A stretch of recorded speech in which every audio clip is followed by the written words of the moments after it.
ድምጾች በነገራችን ላይ በጣም እናትና አባቴን አመሰግናቸዋለሁ። ምን ይሆናል መሰላችሁ? እሺ ይሄ እንደውም በጣም ጥሩ መልእክት ነው። ከሙዚቃው በፊት በጣም ብዙ ሰዎች አዶናይን አቅርቢልን እያላችሁኝ ነው። እኔ እህታችሁ በዚህ ሳምንት እንግዳ ላደርገው አዶናይን ደውዬ ነበር። ከከተማ ውጪ እንደሆነ ሰማሁኝ እንጂ እንግዳ ላደርገው አስቤያለሁ። ሰርፕራይዝ ነው።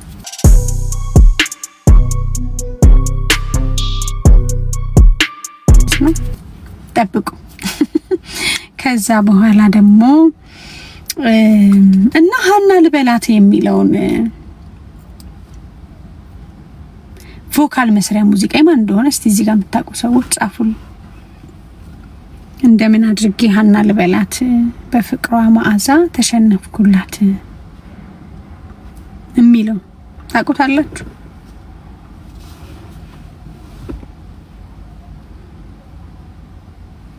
ወይዬ የኔ አበባ ውሽ የኔ አበቦች እናንተ ራሱ የኔ አበባ የሚለው ቃልስ የኔ ወርቅ መስማ በፍቅሯ መዓዛ ተሸነፍኩላትም የማን ሙዚቃ ነበረ? እንደ ብዙ ጊዜ በቃ በልጅነት ምንትን ስለሆነ ትዝ ይለኛል፣ ወደዋለሁ። ግን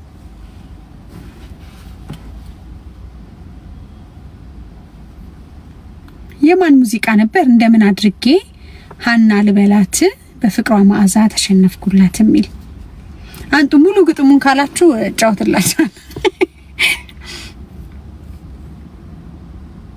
የተመስገን ክብር አይደለም፣ ተመስገን ክብር እግዚአብሔር አይመስልም። የድሮ እኮ ነው። አመሰግናለሁ ቃል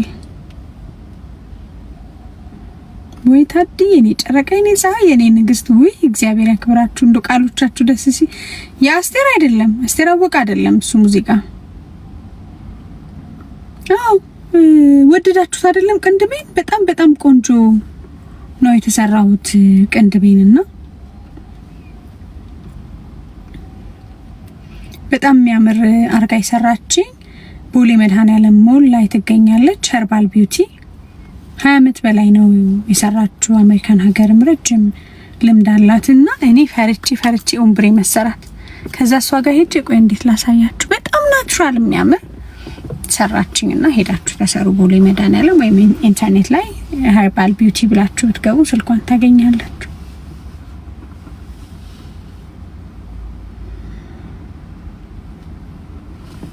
እንደምን አድርጌ ሀና ልበላት የሚለው የሚያውቀው የለም። ዘፋኙ የጥንት የድሮ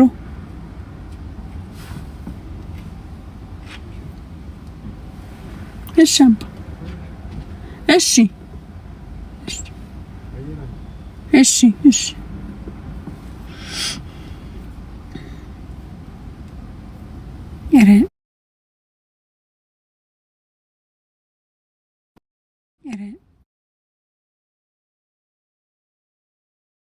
ሳነው በቃ ቻው ልላችሁ ነው ደግሞ የሰይፍ ዮሐንስ። እሺ በቃ ሌላ ጊዜ ላይፍ ስገባ እንደምን አድርጌ ሀና ልበላት እንጮትላችኋለሁ። እሺ አሁን ያው ጌታቸው ካሳ ነው፣ ግን ሰይፍ ዮሐንስ የሚለው በለጠ ብዬ እኮ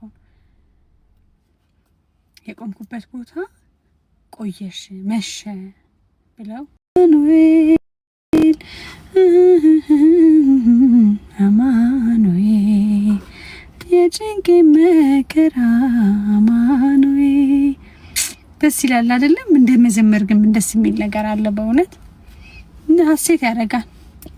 ኧረ ተው ጓደኞቼ ተው እየመረጣችሁ ዘፈኑን አለ እየመረጣችሁ መዝሙሩ እንኳን ደስ ይላል። ግን ሌሎች ደግሞ እምነት ተከታዮች ካሉ እንግዲህ እነሱንም በማክበር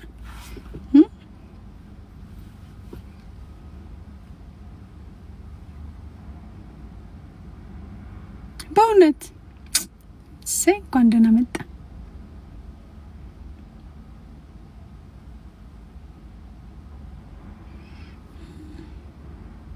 አሜን። ጠላቶች እንደወረር ይበሉ ይላል። ግን ያው የሰው ጠላት እኮ የለንም። ሰው ልብ ውስጥ ማድሮ ክፉ የሚያናገር ሌላ ኃይል አለን እንጂ ሰው የሰው ጠላት አለው ብዬ አላስብም። ግን በሰው ልብ ውስጥ ጥላቻን የሚፈጥር ደግሞ ጠላት አለ እንደምታውቁት። በጣም ወዳችኋለሁ። በስማ ታድዬ ስንት ሰው ነው ያለው? 1200 ሰው።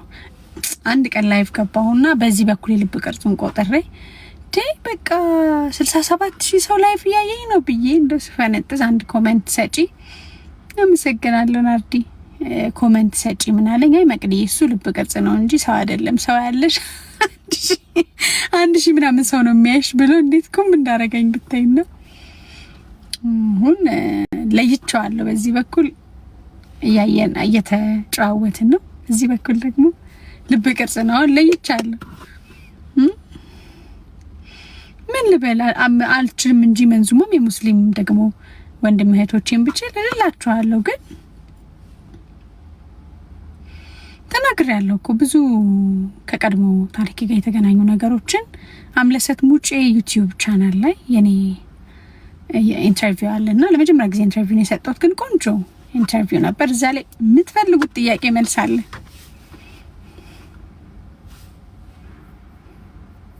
አስገብኝ። እንዴት ነው የሚገባው? ጓደኞቼ ወዴት? ሂዊ አመሰግናለሁ። ሂዊ እህቴ ስም ነው በነገራችን ላይ። ህይወት ደበሳይ ትባል እህት አለች።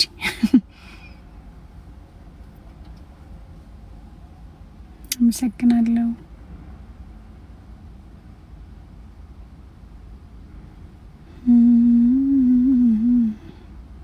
በስማም ኮሜንቱ ልም ነው የሚለው። እንዴት እንደዚህ ተረጋግተው ቶሎ የሚመልሱት ግን እንዴት ነው ሰዎች ላይቭ ገብተው?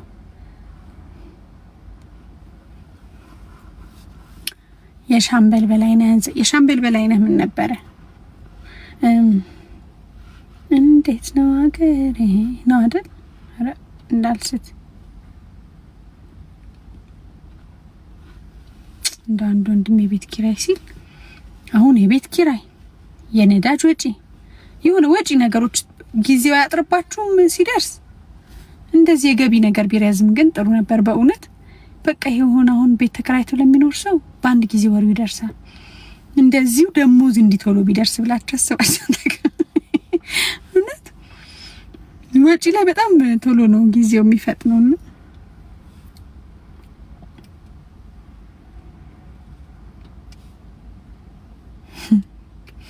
ብርቄ እኮ በቃ ሁለተኛ ስም የሆነች ብርቅዬ።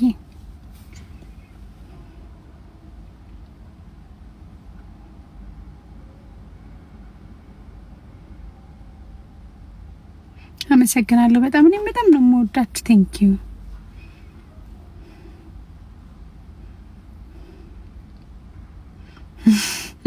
እንዴት የለብኝም? ቤት ኪራይማ አለብኝ። የቢሮ ኪራይ አለ። መኖሪያ ቤት እንኳን ኪራይ የለብኝም እግዚአብሔር ይመስገን። ግን ማለቴ ለብዙሃኑ ነው። እዚህ ጋር አንድ ወንድም የጽፋ አይቼ ነውና ቶሎ ነው በቃ የወጪ ነገሮች ቶሎ ነው የሚደርሱት።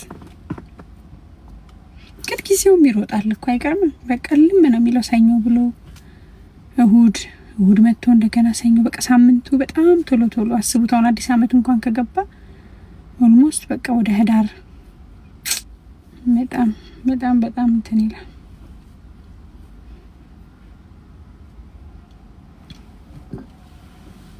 ሰውን ቦታ ያደምቀዋል ብዬ አላስብም። ፀሐይ ለምሳሌ ፀሐይ የምትወጣበት ቦታ ነው ወይም ያደምቃት ብዬም አላስብም። ጨረቃም እንደዛው ጨረቃዋ ናት ቦታውን የምታደምቀው ወይም ፀሐይ እና ሰዎች በሆነ ቦታ ላይ በሆነ መሬት ላይ በሆነ ተቋም ላይ ደምቃሉ ብዬ አላስብም። አዎ እድል ይሆናቸዋል። አዎ ግን የሚያደምቀን ግን ስራችን ነው የሚያደምቀን፣ ችሎታችን ነው የሚያደምቀን፣ ሞገሳችን ነው የሚያደምቀን። ደግሞ የሚጥለንም ወይም ደግሞ ድምቀታችን የሚቀንሰው ስራችን ነው እንጂ ቦታ ነው ብዬ አላስብም። እና ለአንዳንድ ኮሜንት ሰጪዎች ነው እቺን ጣል ያደረኩት። እሺ ማይመለከታችሁ እናንተን አይደለም።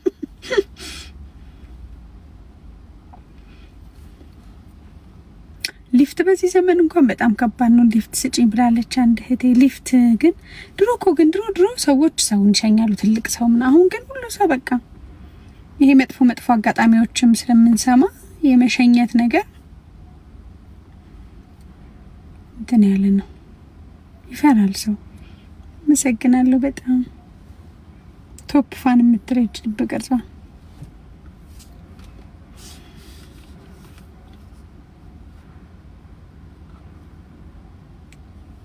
ስለ ኑሮማ ከባድ ነው እኮ በሁሉም ዘርፍ ላይ ያለ ሰው አሁን ከባድ ጊዜ ያሳልፋል፣ ግን ያልፋል። መልካም ጊዜያቶች ይመጣሉ፣ ታሪክ የሚሆኑ ጊዜያቶች ይመጣሉ። ጊዜ እስከሚያልፍ ጎንበስ ብሎ ማለፍ ነው መሰለ የለም ብዬ ደግሞ አስባለሁ፣ በሁሉም ዘርፍ ላይ ማለቴ ነው።